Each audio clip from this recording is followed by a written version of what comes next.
এইমাত্র সোশ্যাল মিডিয়ায় একটি সুন্দর খবর, সুখবর দেখে লাইভে আসলাম। আমার পুতুল আপা বেগম খালেদা জিয়া, সবার ম্যাডাম, বাট আমার পুতুল আপা এখন অনেকটা সুস্থ হয়েছেন। তার বড় পুত্রের পুত্রবধূ ডাক্তার জবেদাকে নিয়ে ঢাকায় আসবেন শুনে খুবই খুশি হয়েছি।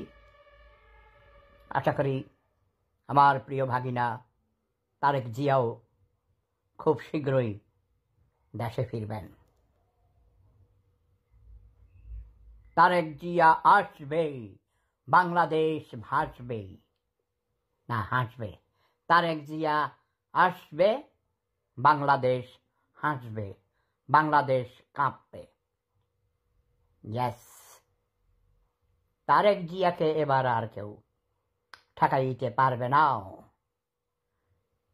আমিও চাই নতুন নেতৃত্ব আসুক, নতুন প্রজন্মের মধ্য থেকে নেতৃত্ব গড়ে উঠুক।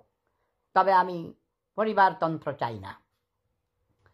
আমি বলবো তারেক জিয়া পার্টির হাল ধরবেন, পার্টির নেতৃত্বে থাকবেন, কিন্তু রাষ্ট্র ক্ষমতায় আসবে দলেরই যোগ্য ব্যক্তি।